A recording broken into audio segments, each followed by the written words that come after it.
Da tribuna, o senador Eduardo Girão ridicularizou as declarações de Lula, que chamou de armação do senador Sérgio Moro a operação que desbaratou uma quadrilha que pretendia promover ataques a autoridades públicas.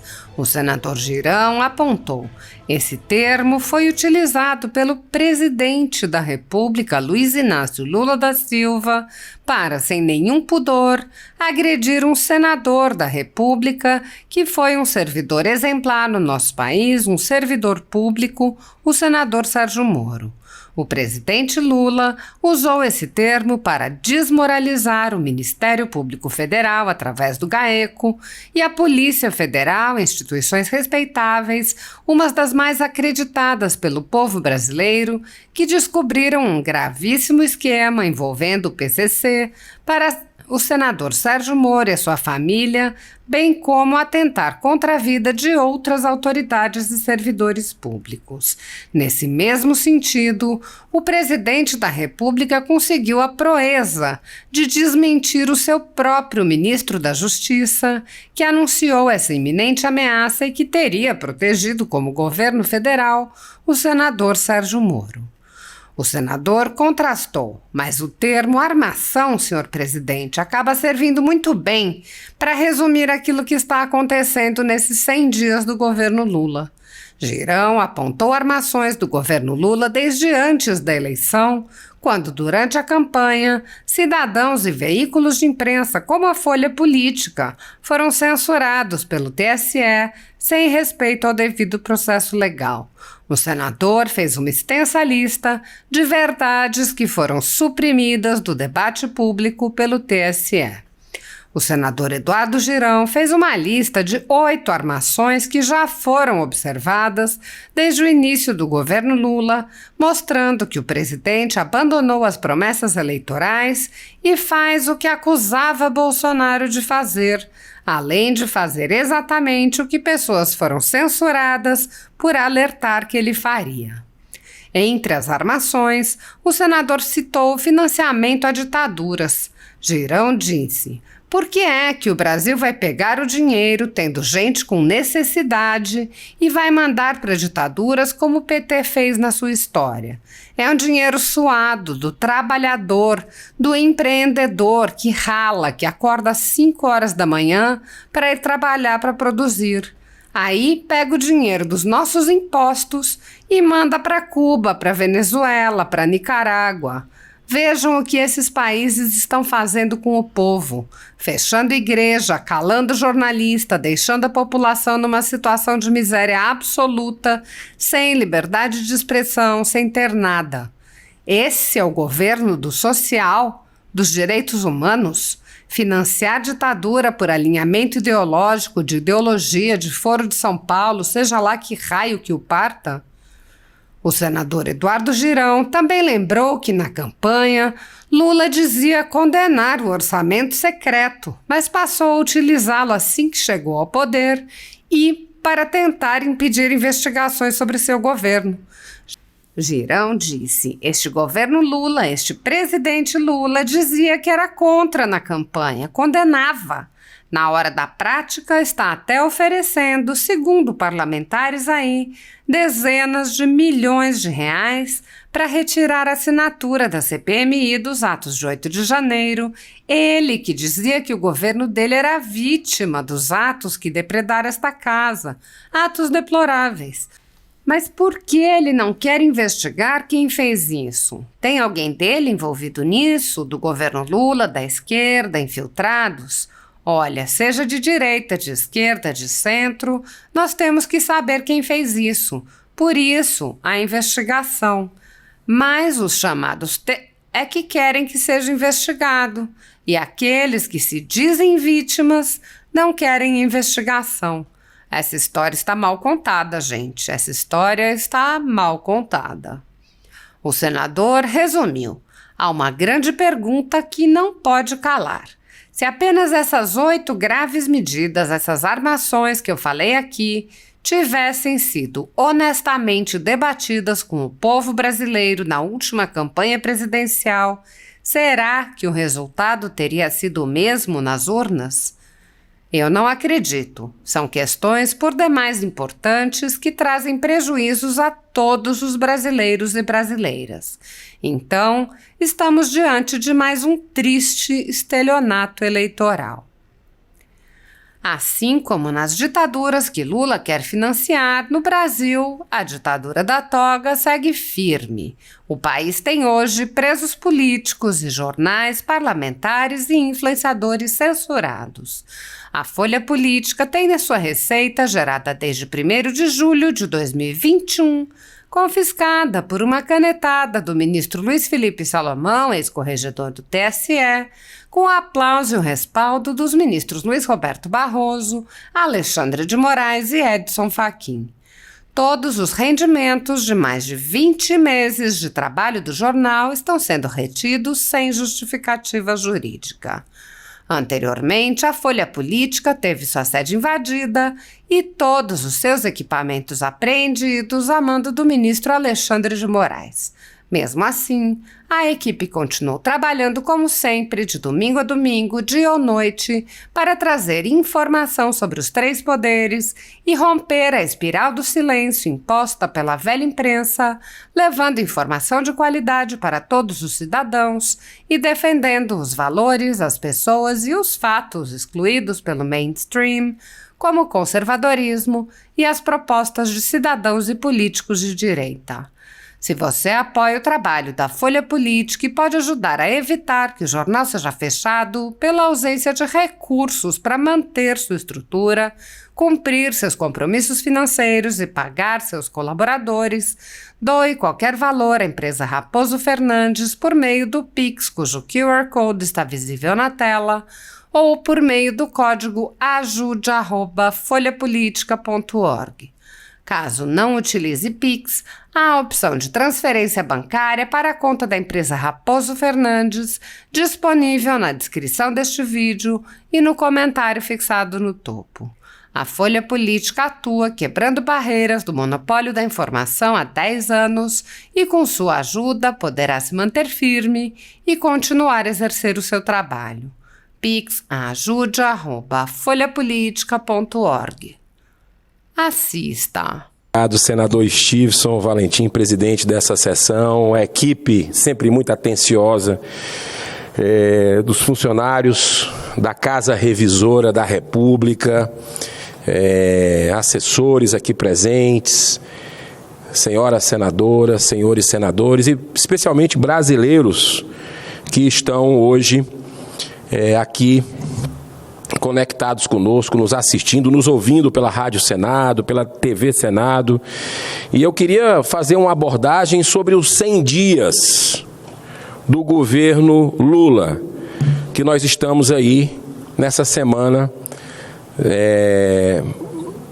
com essa marca. E se a gente procurar no dicionário o significado da palavra armação, nós veremos que está relacionada com o ato de construir, equipar e preparar. Mas quando vamos ao mundo da gíria, que engloba também a linguagem popular, veremos que o termo é empregado para designar uma coisa simulada, algo falso. Esse termo foi utilizado pelo presidente da República, Luiz Inácio Lula da Silva, para, sem nenhum pudor, agredir um senador da República que foi um servidor exemplar no nosso país, um servidor público, o senador Sérgio Moro. E o presidente Lula usou esse termo para desmoralizar o Ministério Público Federal, através do GAECO, e a Polícia Federal, instituições respeitáveis, uma das mais acreditadas pelo povo brasileiro, e que descobriram um gravíssimo esquema envolvendo o PCC,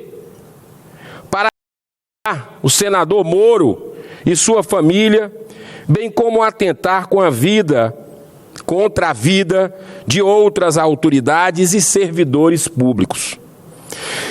Nesse mesmo sentido, o presidente da República conseguiu a proeza de desmentir o seu próprio ministro da Justiça, que anunciou essa iminente ameaça e que teria protegido o senador Sérgio Moro, que o governo federal teria protegido.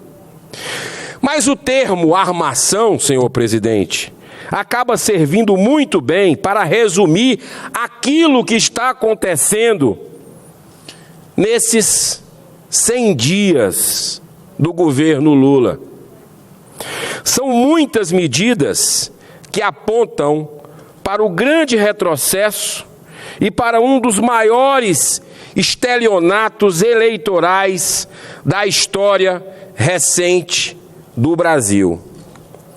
Durante toda a campanha, assistimos uma sucessão de arbitrariedades promovidas pelo TSE, que muitas vezes adotou procedimentos típicos de um partido político, beneficiando explicitamente a candidatura do Lula.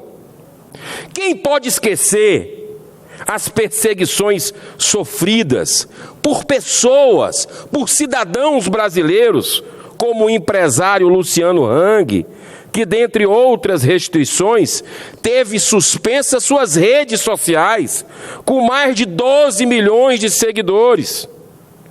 Um detalhe: sem devido processo legal, só porque esse cidadão, como todos nós, temos um direito a ter uma opinião diferente, uma opinião política diferente. Aí não, foi calado de forma vergonhosa pelo TSE. Outra coisa que aconteceu foi aquela demissão do funcionário do Tribunal Superior Eleitoral, que informou sobre as irregularidades na distribuição das inserções da propaganda eleitoral favorecendo apenas o Lula. Quem não se lembra do voto envergonhado da ministra Carmen Lúcia, reconhecendo decisão inconstitucional do ministro Alexandre de Moraes, ao decretar censura prévia a um documentário do Brasil Paralelo, que é conservador e que fez um documentário sobre a tentativa de assassinato do ex-presidente Bolsonaro. Pior foi quando o TSE proibiu a divulgação de verdades públicas, como falar que Lula era ex-presidiário, que era amigo do ditador Daniel Ortega. Foi proibido que a gente falasse isso, que a campanha eleitoral do adversário do Lula colocasse isso, que as pessoas comuns falassem.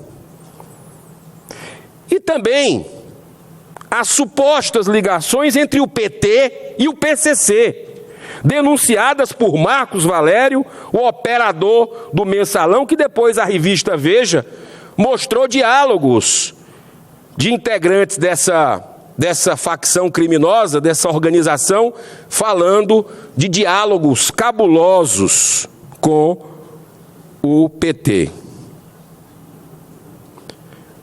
Quem não se lembra do caso Celso Daniel, tudo isso ficou meio na penumbra. Pior ainda foi a divulgação sobre a defesa histórica feita pelo PT da legalização do aborto e da maconha no Brasil. Mas vamos começar pelo começo, pelo início dessa grande armação. Em 12 de julho de 2017, o juiz, então da 13ª Vara de Curitiba, Sérgio Moro, condenou Lula a 9 anos e 6 meses de prisão pelos crimes de corrupção passiva e lavagem de dinheiro. Na segunda instância, o TRF4, por unanimidade, aumentou a pena para 12 anos, confirmada pelo STJ. Ou seja, nós tivemos 3 instâncias, juízes completamente diferentes, condenando por unanimidade. o Lula. O fato é que depois de cumprir apenas 580 dias de prisão, Lula foi solto depois que o STF alterou escandalosamente o entendimento dado 3 anos antes, acabando com a prisão em segunda instância. Para completar esse teatro dos horrores na esfera da Suprema Corte, logo em seguida, noutra absurda decisão, o Supremo anulou a condenação de Lula sobre a frágil alegação de que a 13ª Vara de Curitiba não era competente mais para julgar os crimes investigados pela Operação Lava Jato. Ora. Brincadeira, tem hora. Vamos então ao atual governo. Logo nos primeiros dias, a primeira armação se deu quando o Ministério da Saúde revogou portarias que defendiam a vida desde a concepção e tinham como objetivo evitar o terrível crime que nada mais é do que o ato de crianças indefesas pelos próprios pais com a ajuda de um médico que jurou naquela profissão sublime, naquela missão de salvar vidas. Tais portarias estabeleciam que os serviços de saúde tinham a obrigação de comunicar às autoridades policiais e definiam a preservação de materiais que pudessem auxiliar na identificação por exames genéticos. Tais atitudes demonstram os reais desejos das infelizes declarações da própria ministra da Saúde do governo Lula, quando diz que fará o SUS cumprir a lei, garantindo o direito. Ou seja, ao que parece, ao invés de desenvolver políticas públicas no sentido da preservação dessa terrível e nefasta prática para desestimular a interrupção da gravidez, muito pelo contrário, passa a tolerar o gravíssimo crime, pois não será mais denunciado. Isso é passar a mão na cabeça de criminoso. A segunda armação desse governo foi a desconstrução da Secretaria Nacional de Cuidados e Prevenção às Drogas, o Senapred, que nos últimos 4 anos foi responsável pelo apoio a 700 comunidades terapêuticas que representaram mais de 100 mil atendimentos voltados ao tratamento de dependentes químicos. Olha, senador Stevenson, felizmente o Congresso Nacional cumpriu o seu dever e o senhor foi relator e aprovou a nova Política Nacional sobre Drogas em 2019, que prioriza a prevenção e o tratamento e a não convivência com o consumo de drogas, com a redução de danos que defende o PT. Essa política permissiva do atual governo favorece a destruição da autoestima do dependente químico e de suas famílias, em virtude da proliferação descontrolada do consumo de drogas ilícitas, e mesmo daquelas lícitas e socialmente aceitas como o álcool e o tabaco. Por isso tudo, devemos contestar veementemente a recente declaração do ministro dos Direitos Humanos, Silvio Almeida, no qual defendeu abertamente o falso argumento de que a legalização das drogas irá diminuir a população carcerária no país. Senador Eduardo Girão, tá ligado? Claro. Se me permite uma parte? Claro. Já que o senhor me citou como relator do PLC, naquela ocasião, em 2019, 37, acho que cerca de quase 10 anos paralisado aqui no Congresso, e entre outras medidas, desde a internação compulsória, do não tratamento como paliativos, essa redução de danos, que é uma grande farsa, é manter ali o dependente químico na dependência, só que, teoricamente, alguns acham que controlada. E ouvindo o senhor falando a respeito de quem defende esse tipo de argumento de desencarceração de pessoas no sistema prisional brasileiro por liberação de droga, isso é só um pretexto já bem antigo e ultrapassado, que a maioria das pessoas não estão presas por esses motivos. A maioria que deveriam estar presas são por furtos a produtos como celulares, pequenos roubos, invasão de domicílio, assaltantes. Preste bem atenção. Hoje, as pessoas que cometem crimes graves, como tudo isso, por incrível que pareça, não consegue passar 10 dias dentro de um presídio. Então, essa política de desencarceração já está bem ultrapassada, né? Poucos estão ficando presos nesse país, pouquíssimos. E os que estão lá é por falha até mesmo de uma justiça, que talvez já tenha cumprido pena 2 vezes. Mas só em relação à fala do senhor especificamente ao ministro que defende esse tipo de substância entorpecente que destrói famílias, se a gente quiser fazer isso aí, Eduardo Girão, deveria ser consultada a população. E já foi, senador Marcos Pontes, consultada. Nenhuma quer. Ninguém quer ver um filho, ninguém quer ver um irmão, ninguém quer ver um funcionário, ninguém quer ver um senador dependente químico de crack, cocaína ou maconha. Já pensou?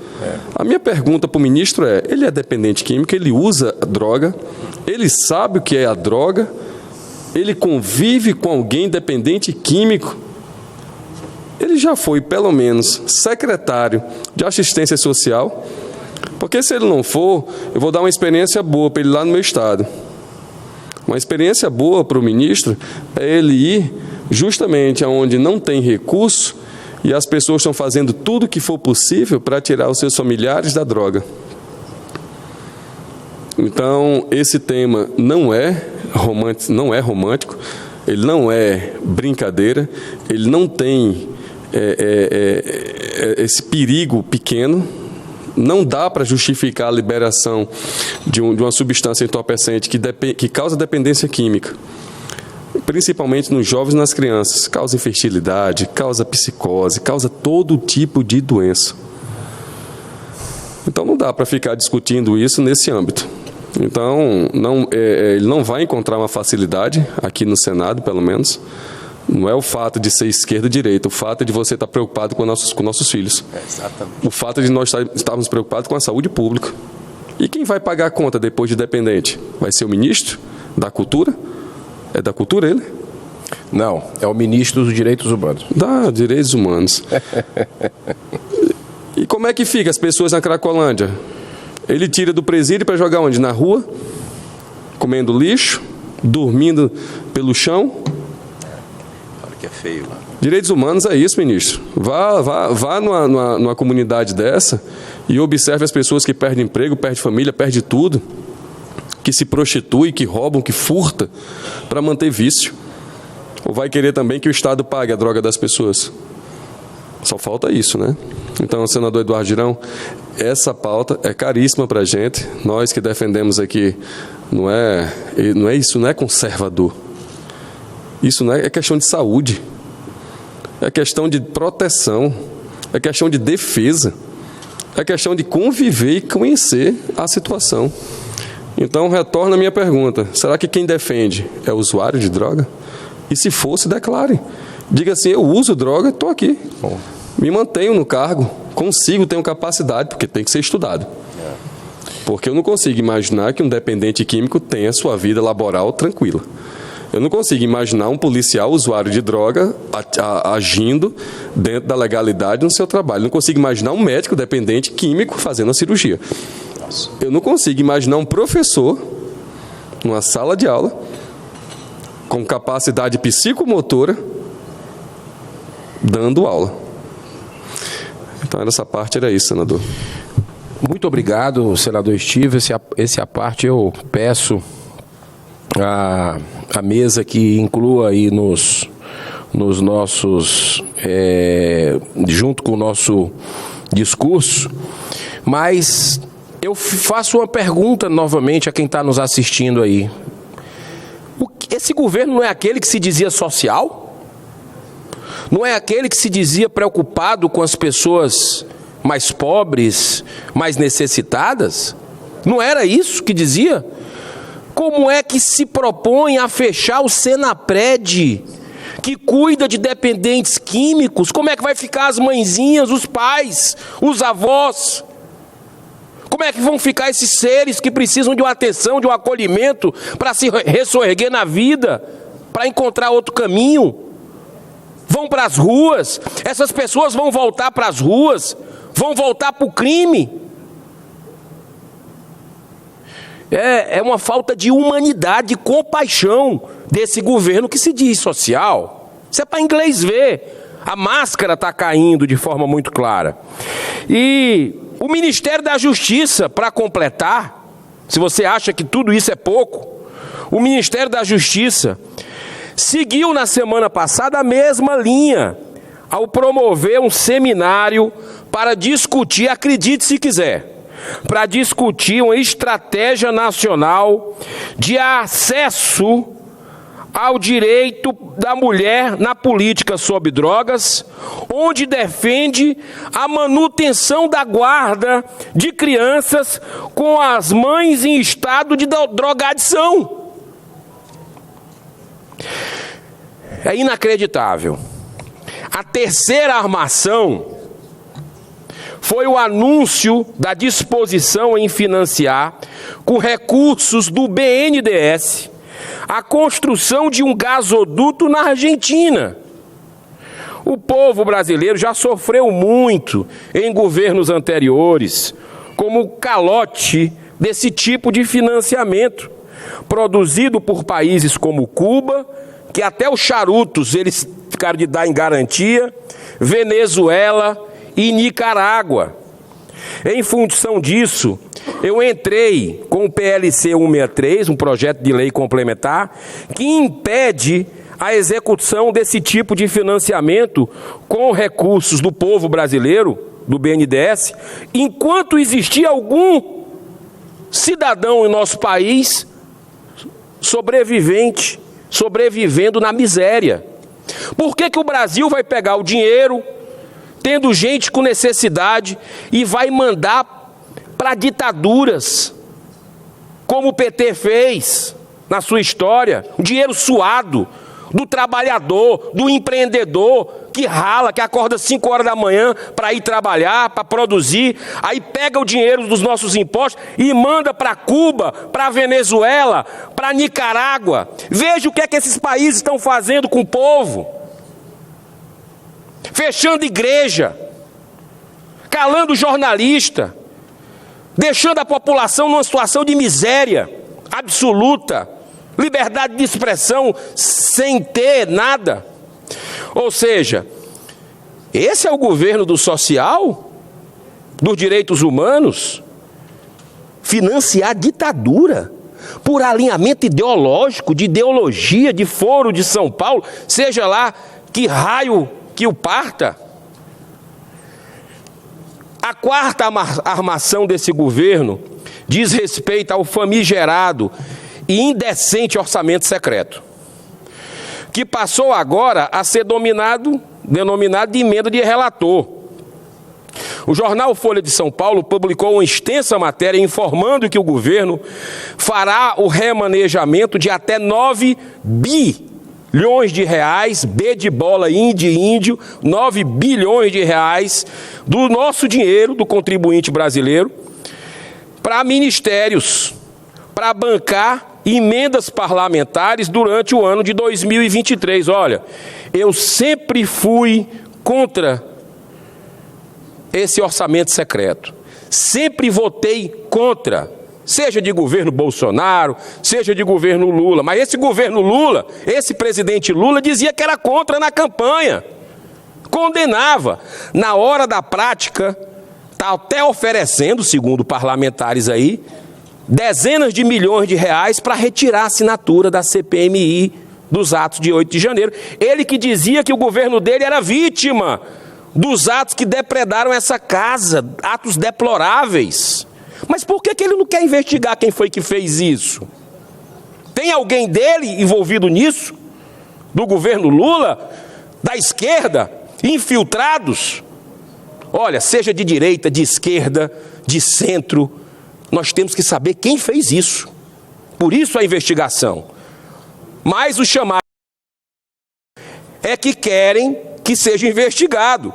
E aqueles que se dizem vítimas não querem investigação. Essa história está mal contada, gente. Essa história está mal contada. Eu quero falar da quinta. A quinta armação desse governo se refere ao anúncio do aumento de impostos sobre a gasolina e o etanol.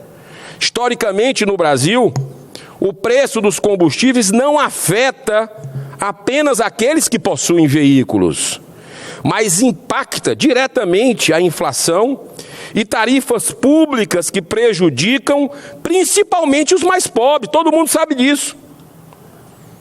Além desse fato, é bom lembrar que esse governo Lula ampliou de 23 para 37 ministérios, num claro reaparelhamento do Estado, aumentando com isso os gastos com a administração pública, que já são muito elevados e são bancados pelos impostos pagos por você, que está nos ouvindo agora, nos assistindo, por quem empreende, por quem trabalha nesse país. Esse governo não tem responsabilidade nenhuma com a questão do equilíbrio fiscal. Quer gastar, quer fazer política, é projeto de poder, meu amigo. Não importa quem vai pagar, é projeto de poder, vale tudo. A sexta armação diz respeito ao questionamento de uma grande conquista histórica, que nós votamos aqui no Senado e a Câmara também aprovou, e o presidente da República sancionou, ou seja, mais de 600, quase 600 parlamentares e mais um presidente da República aprovando uma lei, consumindo aqui, o nosso salário não é baixo. Os custos para manter uma estrutura dessa governamental, todo mundo trabalhar para simplesmente se começar a atacar o Banco Central e Deus nos livre que o Supremo Tribunal Federal, que gosta de se meter em tudo, legislar aquilo que a gente faz, invadir a competência dos poderes, Deus nos livre que ele também se meta como ele fez na lei das estatais, que aconteceu a mesma coisa. Nós trabalhamos, aprovamos 7 anos atrás, agora por um casuísmo para atender indicação política do PT, cooptação, aí vem o Supremo para liberar a farra com dinheiro público. A sétima armação, senhor presidente, peço só um pouquinho mais de tempo, já estou concluindo, é o grande empenho exatamente para derrotar a lei das estatais, que é o auge, que foi fruto do auge dessa operação valorosa, um patrimônio do povo brasileiro, que é a Operação Lava Jato, que nos dá muito orgulho. Essa lei dificulta o aparelhamento politiqueiro das instituições públicas e, com isso, os casos de corrupção. Quem pode ter esquecido do vergonhoso caso das malas com 50 milhões de reais, mais de 50 milhões de reais, que foram encontradas no apartamento de Gedel Vieira Lima, que no governo Dilma ocupava uma das vice-presidências da Caixa Econômica Federal? Gente, como é que a gente pode esquecer isso? Cabe lembrar que o governo federal controla 134 estatais, que significam mais de 600 cargos estratégicos a serviço da velha política do toma lá da cá, da barganha. Nessa linha de se beneficiar das estruturas das empresas públicas em proveitos paroquianos, temos que ressaltar que uma das primeiras medidas do novo presidente da Petrobras foi aprovar um aumento, sabe de quanto? De 44% para os cargos da alta administração da estatal. Salários gigantescos, super salários. O que é pior, está em análise acabar com a diretoria de governança e conformidade que foi criada para dificultar desvio de bilhões de reais, como o Petrolão, descoberto pela Operação Lava Jato. Meu querido irmão, senador Marcos Pontes, presidente dessa sessão, senador Estives, que vai já falar, pode um negócio desse? O aumento do salário mínimo, as migalhas, mas para os companheiros, para os companheirada da Petrobras, vem esse aumento de 44%, com salários já absurdos. A 8ª armação, ainda não concretizada, é a reativação de mais. E aí o que a gente tem que ver é mais um jogo de azar, senador Estives, o senhor que é dessa causa, que é a chamada raspadinha. Lembram das raspadinhas? Pois é, o governo Lula acabou de dizer que está editando uma medida, que é aquela loteria instantânea, que, segundo o ministro da Fazenda, vai arrecadar 5 bilhões de impostos. Para essa turma, não importa de onde vem o dinheiro, se vai destruir família, se vai viciar as pessoas, se as pessoas vão para o suicídio por perderem tudo, emprego, família.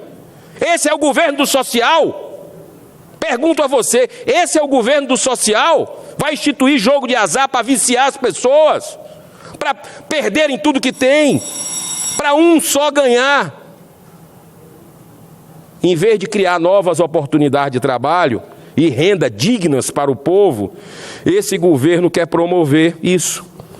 A dilapidação do patrimônio que ainda resta do cidadão, destruindo famílias. E para encerrar de vez, há uma grande pergunta que não pode calar. Se apenas essas 8 graves medidas, essas armações que eu falei aqui, tivessem sido honestamente debatidas com o povo brasileiro na última campanha presidencial, será que o resultado teria sido o mesmo nas urnas? Eu não acredito. São questões por demais importantes que trazem prejuízos a todos os brasileiros e brasileiras. Então, estamos diante de mais um triste estelionato eleitoral.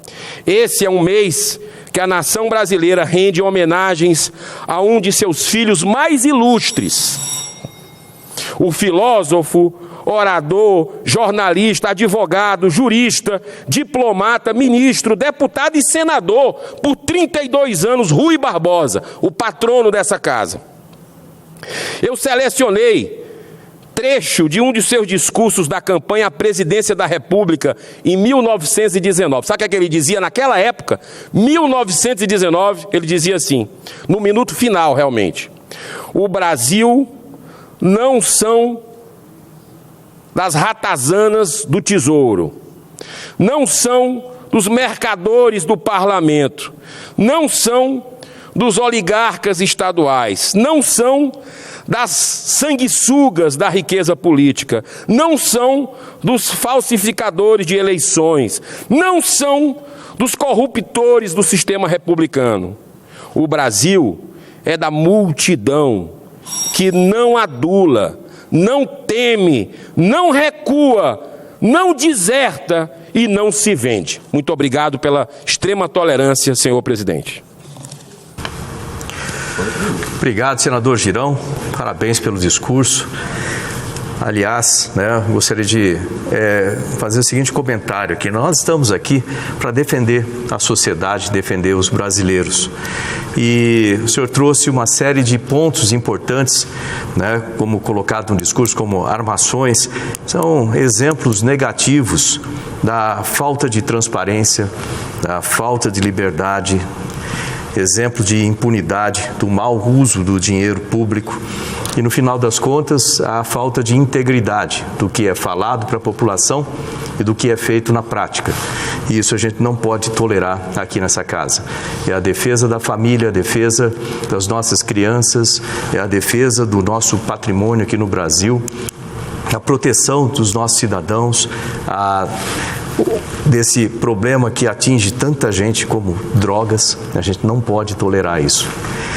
Então, senador Girão, novamente, parabéns pelo discurso, parabéns pela defesa de pontos tão importantes para o nosso país.